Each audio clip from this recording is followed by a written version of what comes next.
जय वाल्मीकि। आज का आदि नेत्रेन का पाठ जो अजिंदर प्रसाद रत्नाकर जी के निवास पे और एक बहुत ही ऐसे समय पे जो हमारे जीवन का एक नया जन्म कह सकते हैं। मोड़ नहीं होता, केवल एक नया जन्म, एक नई जिम्मेवारी शुरुआत होती है, जिसको आप विवाह कहते हैं, निकाह कहते हैं, शादी कहते हैं। हम लोग उसे आत्मयोग बोलते हैं और उसका कारण है थोड़ा सा कि एक ऐसा योग होता है, एक ऐसा मिलन होता है जिससे केवल दो लोग नहीं मिलते, केवल दो परिवार नहीं जुड़ते, जिससे समाज का और पूरी ये जगत का, जिसको हम कहते हैं सृष्टि का चलना, इस जगत का पूरा ताना बाना जुड़ा होता है और बड़ा खुशियां भी बनाते हैं, उत्साह भी रहता है, मगर दिलों में एक डर भी बना रहता है। मां के दिल में ज्यादा डर होता है। बच्चे ने, खास तौर पे बेटी ने, पूरी जिम्मेवारियों के साथ अगले घर में जाना है। हमें तो कार्ड पे हम छापते हैं, लगता हमें एक रिश्ता, कार्ड पे एक रिश्ता छपता है, फला फला के संग, मगर वो एक रिश्ता नहीं होता। जैसे ही आत्मयोग होना है, जैसे वर्ण होना है एक दूसरे को, जब हम कहते हैं एक दूसरे को अपनाना, अपनाना मतलब उसके हर सुख दुख को भी अपनाना, उसके हर रिश्ते को भी अपनाना। मैं अपने जीवन में मैंने देखा, 40 साल हो गए हमें घूमते हुए, फैजाबाद भी आए हैं पहले कई बार। जब हम, अब तो बहुत बड़ा विस्तार हो गया है हमारे मिशन का, जहां जाते हैं कई जानने वाले पहले होते हैं, बिठाने वाले, रास्ते से लेने वाले। मगर एक समय ऐसा था कि जब कोई भी नहीं था तो एक आध कोई एड्रेस मिलता था, उसी को ढूंढते ढूंढते चले जाते थे। और तब ये मोबाइल भी नहीं थे, उसको कह नहीं सकते थे कि हम आ गए हैं। और घर में जाके पता चलता था कि वो आदमी अभी नौकरी से वापस नहीं आया, हाँ सूचना है, आप बैठिए। ओए ओए बेटा चुप रहिए। और बैठ गए। मगर जानने वाला एक आदमी है, तो कभी कभी हमारी ये हिम्मत नहीं होती थी कि जब तक वो ना आ जाए जो हमें जानता है, हम बाकी लोगों से पानी भी कैसे मांगे, किसको आवाज दे, किसी से जान पहचान ही नहीं। तो बड़ा एक खौफ सा रहता था। और हमारा जाना होता कितने समय का था, 1 घंटा, 2 घंटे, 4 घंटे, ज्यादा एक रात रुके, दूसरे दिन चल दिए। मगर जिस बेटी ने जाना है, उसने एक दिन एक रात के लिए नहीं जाना, 1 महीना 1 साल के लिए भी नहीं जाना, उसने अपने पूरे जीवन के लिए जाना, पूरे जीवन के लिए। तो उसमें बहुत सारी बातें जुड़ी हुई हैं। हम जो नित्य नेम का पाठ अभी करेंगे,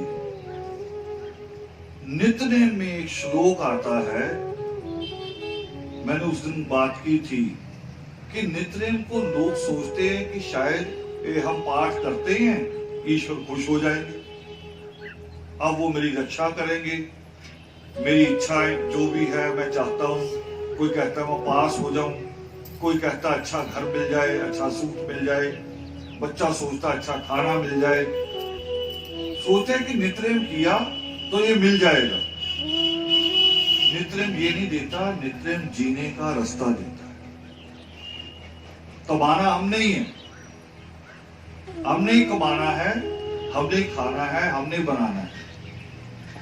तो नित्यनेम में एक श्लोक आता है, जब बेटी की तरफ से, दोनों की तरफ से, बेटे की तरफ से भी है, बेटी की तरफ से एक श्लोक आता है जिसपे सारे माँ बाप जोर लगाते हैं बेटियों पे।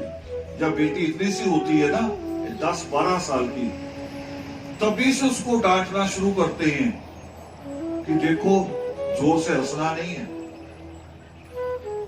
कपड़ा ठीक से पहनना है, सिर से चुन्नी हिलनी नहीं चाहिए, बर्तन साफ किया उसमें कुछ रह ना जाए।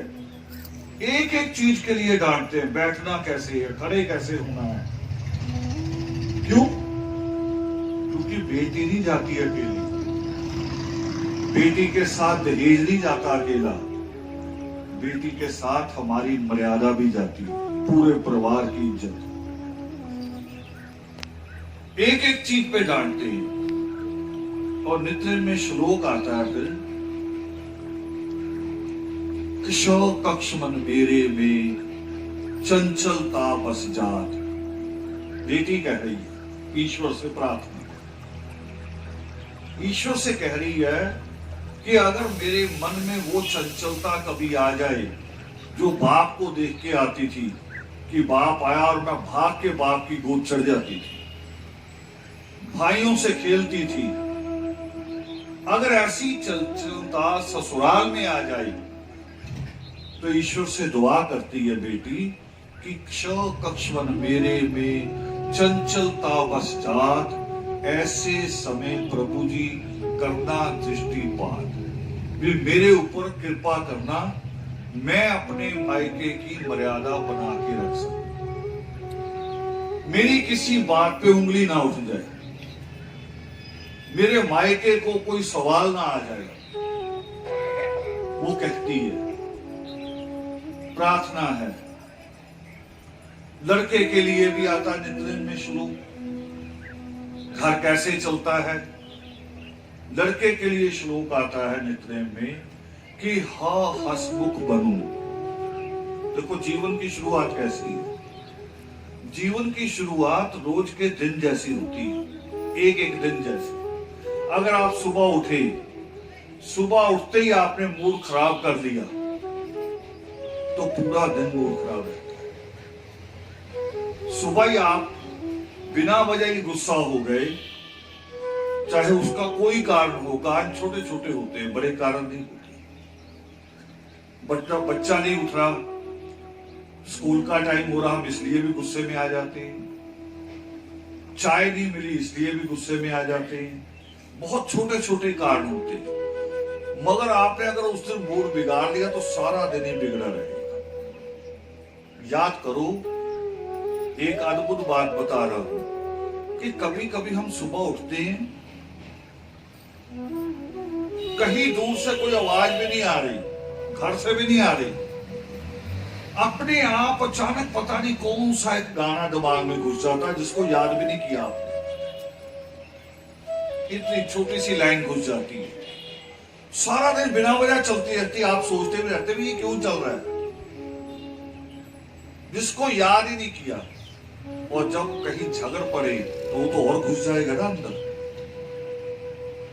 तो नित्यनेम में श्लोक आता लड़के के लिए कि हा हसमुख बनूं, फूले फले हयात, ऐसा बल्दो गात में उठा करूं प्रभात।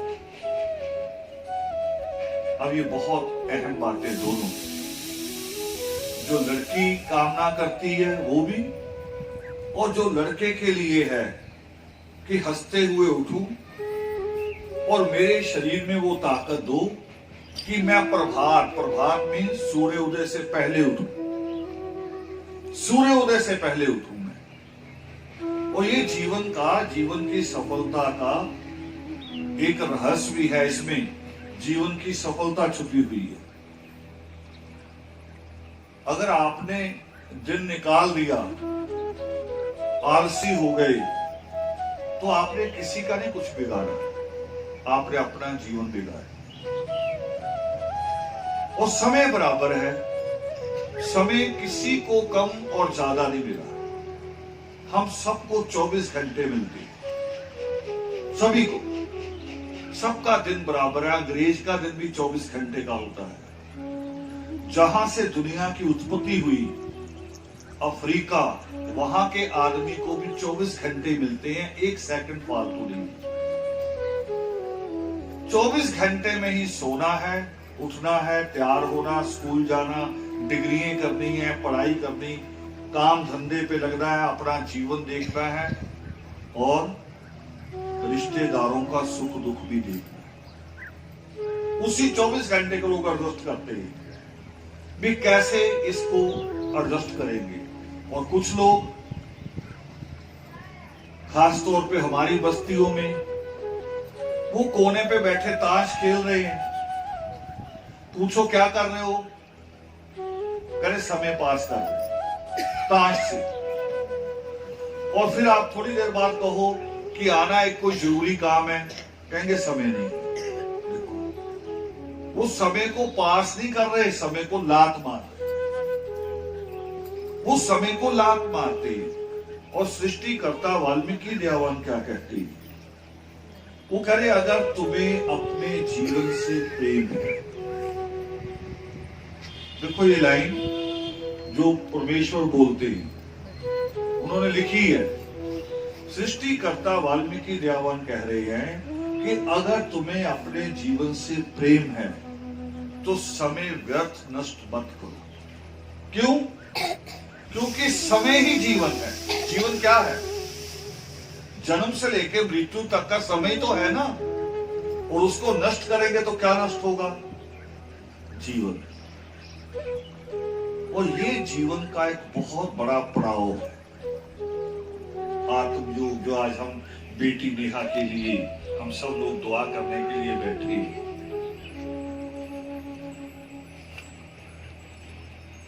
मगर उसमें थोड़े से हमें और बातों पे भी गौर करने की जरूरत है। जीवन को, अभी जो मैंने नित्रेम की बातें कही कि नित्रेम में एक बेटी के लिए प्रार्थना है, बेटी कर रही है, एक बेटा प्रार्थना कर रहा है, और भी है। हम जब कभी बहुत दुखी होते तो हमारे लिए भी आती उनको बातें आती हैं। एक श्लोक आता है नित्रेम में कि न निवारण कष्ट कर दुर्बल हुआ शरीर, सेवक ऐसे हाल में कैसे बने सुधीर।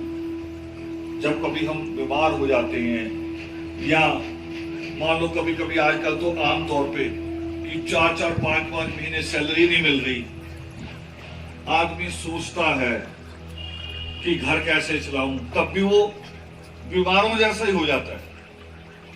तो आदमी फिर ईश्वर से प्रार्थना करता है कि अब मैं आप क्या करूं, इस कष्ट से मैं कैसे निकलूं। तो नित्य में जितनी भी बातें हैं हम ईश्वर से कहते हैं और रास्ता मानते हैं, तो उसी में रास्ता भी आता है। उसी में एक श्लोक आता है कि ट कहे टल जाए विपदा, पुरुषार्थ अनुसार, पुरुषार्थ के अनुसार ही तेरा मिले प्यार। कि हर मुसीबत कैसे जाती है? पुरुषार्थ से, मेहनत से। मेहनत करनी पड़ती। मान लो कोई बीमार है, हॉस्पिटल में है, तो केवल डॉक्टर और नर्स मेहनत नहीं करते, आप भी मेहनत करते हो। कोई सुबह चाय लेके भाग रहा है, कोई रात को उसके पास रुक रहा है, हम सब मिलके करते हैं। और यही चीज, ये जो हम करते हैं, यही चीज, ये ईंट पत्थर का जो हम मकान बनाते हैं, मकान, ये ईंट पत्थर का मकान, हम जो एक दूसरे के दुख दर्द को जब समझने लगते हैं, जब हम एक दूसरे से प्यार करने लगते हैं, तो ये मकान घर बन जाता है। घर में और मकान में दोनों में फर्क है, दोनों की परिभाषा अलग है। आपकी नगर पालिका मकान नंबर लगाती है, घर नंबर नहीं लगाती। इंग्लिश में भी उसके दो लफ्ज अलग अलग। इंग्लिश में उसके दो लफ्ज हैं, मकान को हाउस कहते हैं और घर को होम, दो अलग अलग लफ्ज। और मकान ईंट पत्थर से बनता है, घर हमारे सहयोग से बनता है, आपसी सहयोग। जब हम एक दूसरे के दुख के लिए तड़पते हैं, तकलीफ किसी को है मगर हम उसके पास बैठे तड़प रहे हैं कि इसको आराम आ जाए, ये सो जाए, वो चीजें उसको घर बनाती हैं। और आज हम उसी अवस्था में हैं कि इस बच्चे ने जाके एक घर का निर्माण करना है। आज तक ये जिम्मेवारी नहीं थी इनके ऊपर। सोचो अगर किसी रिश्तेदार के यहां सुख दुख हो तो किसको जाना पड़ता है? जो शादीशुदा हो। पहली शर्त है उम्र नहीं, शादीशुदा जो होते हैं उनको सुख दुख में जाना पड़ता है।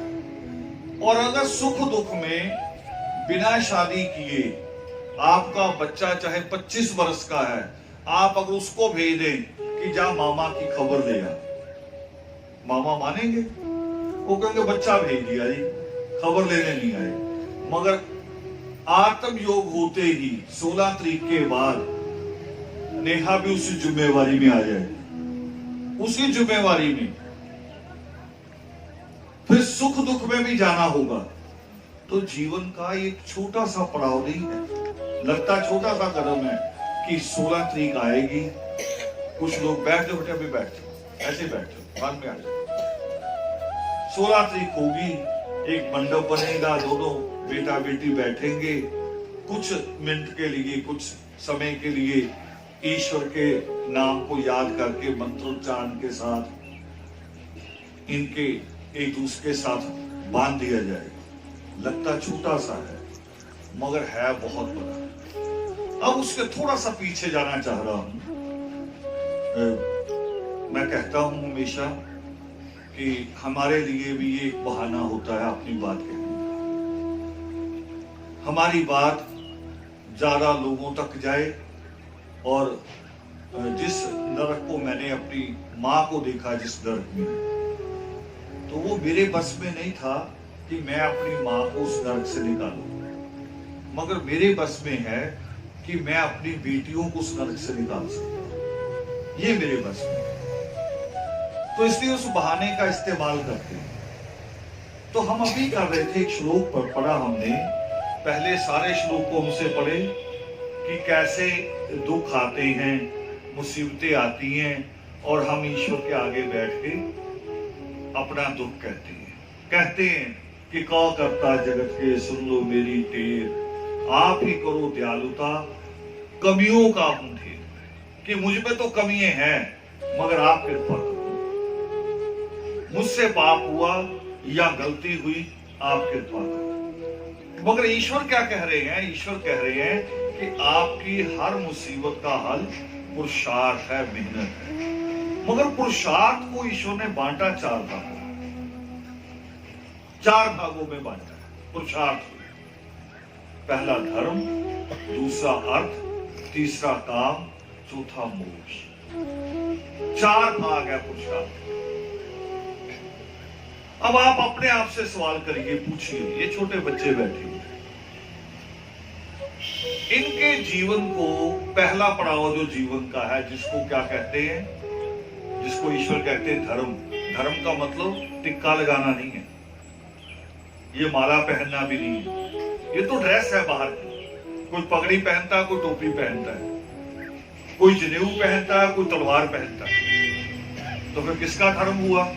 वो धर्म नहीं है, धर्म की ड्रेस है।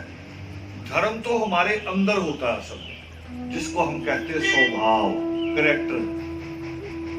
वो होता है, हमारे अंदर होता है कि हम किसी से जी करके बात करते हैं या ओए करके करते हैं। वो धर्म है असल।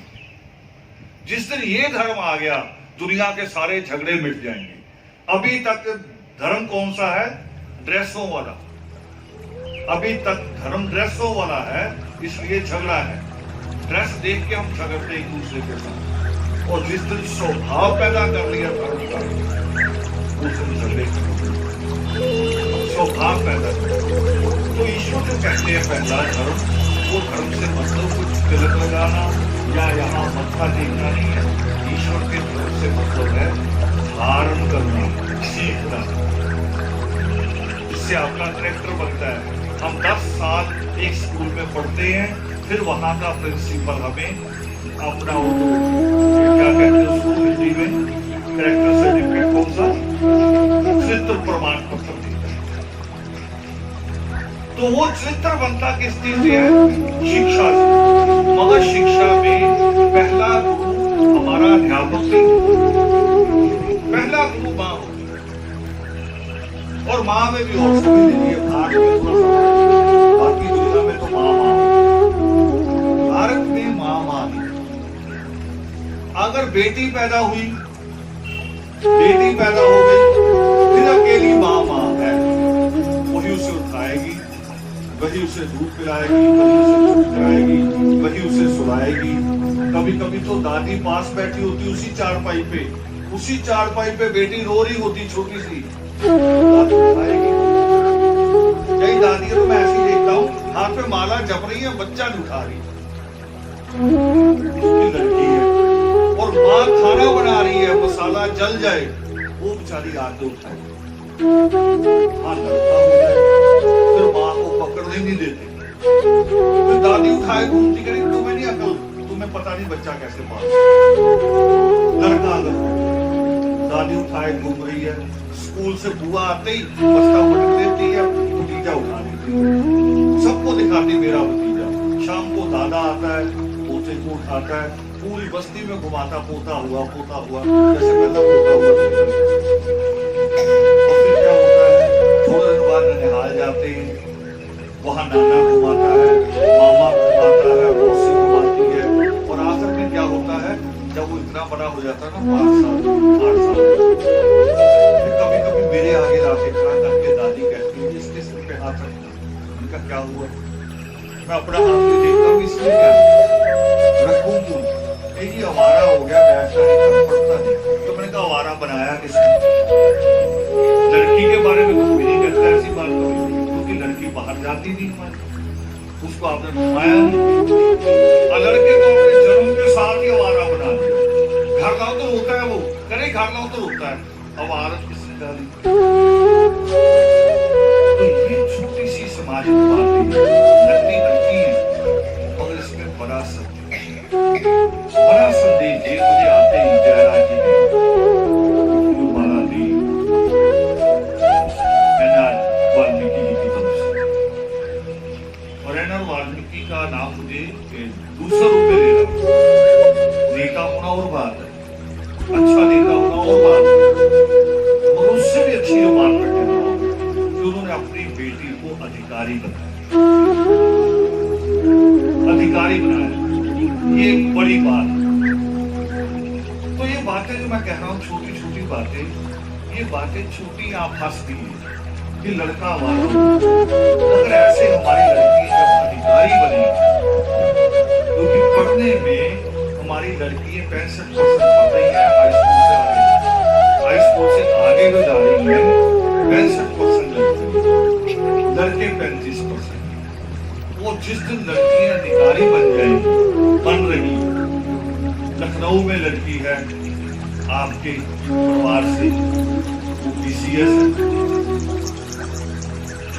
एक लड़की CA टॉपर हुई है, लखनऊ की टॉपर, अब वो दिल्ली में है, 2 लाख रुपए से ऊपर महीना की उसकी सैलरी, 2 लाख से ऊपर की, 1 नंबर की वो कमाई होगी।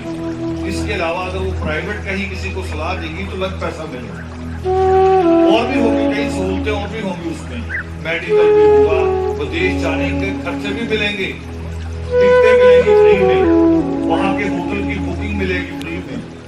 मगर ऐसी बेटी की शादी किससे? वो जो आवारा घूमने वाला बन गया, फटी पैंट वाला है, करोगे उसकी? ये उस सवाल जो हमें आत्मयोग पे ही करनी चाहिए। इनको भी सोचना, ये ईश्वर ने उतर के करना। ईश्वर ने तो हाथ पैर बराबर दिए, दिमाग बराबर दिया। मैं जो भाषा बोल रहा हूँ हिंदी, इसकी वर्णमाला में कितने अक्षर होते हैं? 48 होते हैं का। और कुछ मात्राएं हैं, छोटी की मात्रा, बड़ी की मात्रा, और उसको पहचानना सीख जाए। क और ग सीख लिया तो क्या बन गया? गंध। यही तो होता है ना, पहले सीखते हैं, पहचानना, फिर जोड़ते हैं, फिर आगे सेंटेंस बनता है। मगर जो दुनिया की ज्यादा बड़ी भाषा मानी जाती है, जिसको बोल के आदमी गर्व महसूस करता है, वो कौन सी भाषा है? बोलो, इंग्लिश। और इंग्लिश की वर्णमाला में कितने अक्षर होते हैं? केवल 26। मात्राएं भी नहीं है उसमें कोई छोटा हो बड़ा हो कुछ नहीं। 26 अक्षर है। ए और टी लिखा तो क्या बना? उसके आगे बी लगा दो, बीएटी बैट, बी हटा के सी लगा दो, कैट। ये बहुत सीखती है। यार ये बड़ा मुश्किल है। जब उनका आके दादी को कहना कि नहीं मेरा सिर भारी हो जाता है, मुझे चक्कर आ जाता है, दादी ऐसे से नहीं है, मेरा लाल, मेरा चांद, मेरा तारा। अच्छा रहने दे, तू काम पर। अब बताओ, चांद तारा कहाँ? चांद तारा कहाँ होते हैं? आकाश में। और जो स्कूल नहीं जाएगा वो चांद तारा कहाँ जाएगा? नाला साफ करेगा, यही होगा ना? तो चांद तारा कहाँ रखा? वो बच्चा तो, हर बच्चा कभी छुट्टी करना चाहता है, हर बच्चा, यही का मान, हर बच्चा कभी छुट्टी भी करना चाहता है। और आज कभी ऐसे स्कूल भी हो गए हैं कि बच्चा छुट्टी करना नहीं चाहता। कई बच्चे मेरे से बात करते हैं, छोटे बच्चे भी, वो बड़ी छुट्टियां आ गई, हम बोर हो रहे, स्कूल लगना चाहिए।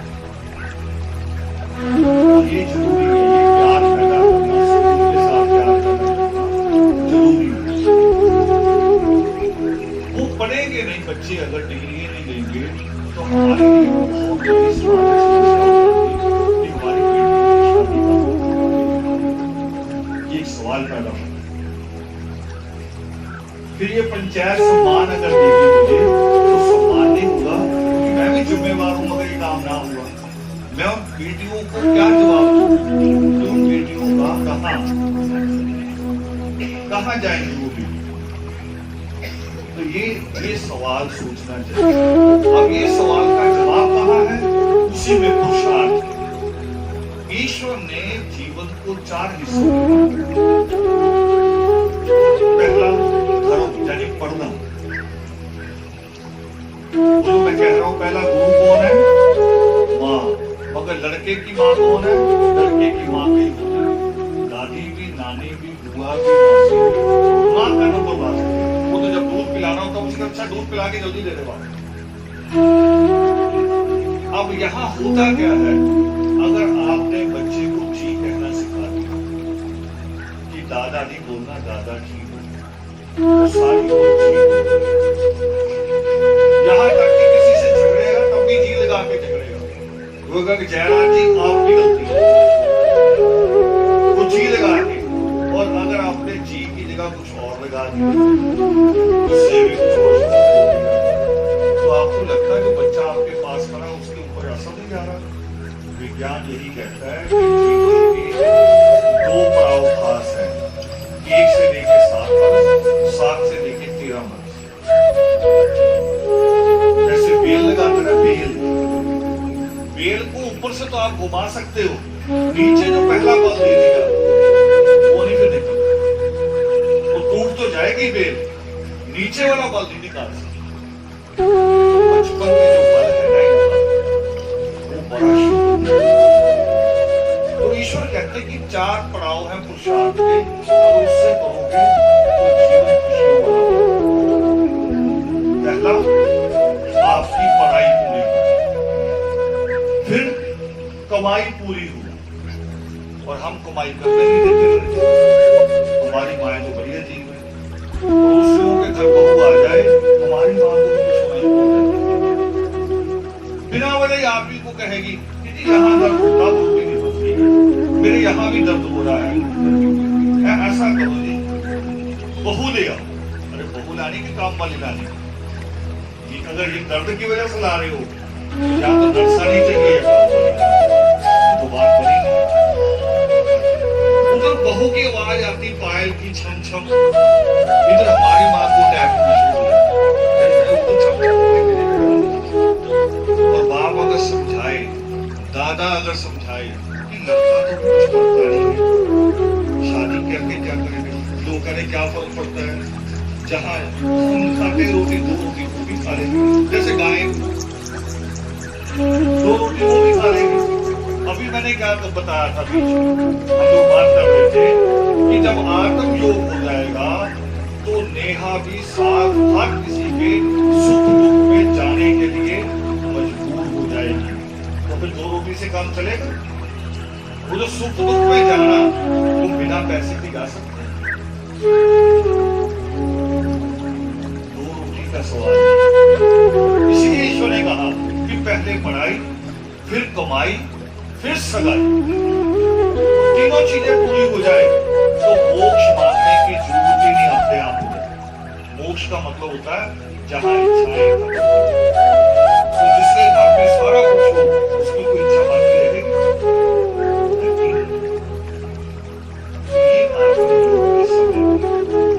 हम इन बच्चों को आत्मयोग पे अपनी दुआएं भी देंगे, ईश्वर दुआओं को सुने, मगर इन नियमों को भी याद रखिए कि ये नियम जरूर है। ये नियम नहीं तो क्या होगा, कोई लड़का कुछ नहीं करता और आप जो 10-12 साल की कमाई इकट्ठी करके, माएँ जीवन इकट्ठी करके रखती है, बाप बाकी कामों के लिए पैसा इकट्ठा करता है, 10-12 साल की कमाई एक दिन में खर्च कर देते शादी। और लड़का जो कुछ नहीं करता होगा वो 6 महीने में 10-12 साल के करने के लिए 6 महीने में खत्म कर ज्यादा नहीं होता हमारे से। और अगर डिग्री हो कोई भी नहीं कर सकता। तो यही रिश्ता है। कभी कभी सवाल लोग पूछते हैं कि हमारा परमेश्वर से रिश्ता क्या है। सिख को अगर आप पूछोगे तो मेरे जैसा ही है, मेरे भी दो नाम का है, उन्हें पगड़ी की बात करेंगे, वो कहेगा कि मेरे गुरु का। मुसलमान को अगर आप पूछोगे, हिंदू तो सुबह शाम 2 बार जाता है मंदिर, ईसाई एक दिन जाते होते भी एक दिन से वो 5 बार क्यों जा रहा है, वो कहेगा मेरे हम भी तो पूछो कि हमारे पैगंबर का क्या हुआ, हमारे पैगंबर का इतना सा हुक्म है, सब इतना सा मान कि ये जो उनके हाथ की कलम है, ये कलम हमारे पास हमारे बच्चों वो कहते हैं भागवान के सवाल का जवाब देते ईश्वर कि तब तो दान और जीवन से भी मोक्ष की प्राप्ति ज्ञान के द्वारा शिक्षा, तो ये सबसे बड़ी चीज है, सबसे बड़ी चीज। अब हम बात करेंगे इस परिवार के लिए भी, उस परिवार के लिए भी जहां हमारी बेटी ये परिवार, इस परिवार के ऊपर अपनी खुशियों की अमृत वर्षा बनाए रखे। बात करेंगे जैसे बात की बात की बैठे और ये उल्टा हाथ नीचे, बायां और दायां उसके ऊपर अंगूठे ऐसे जोड़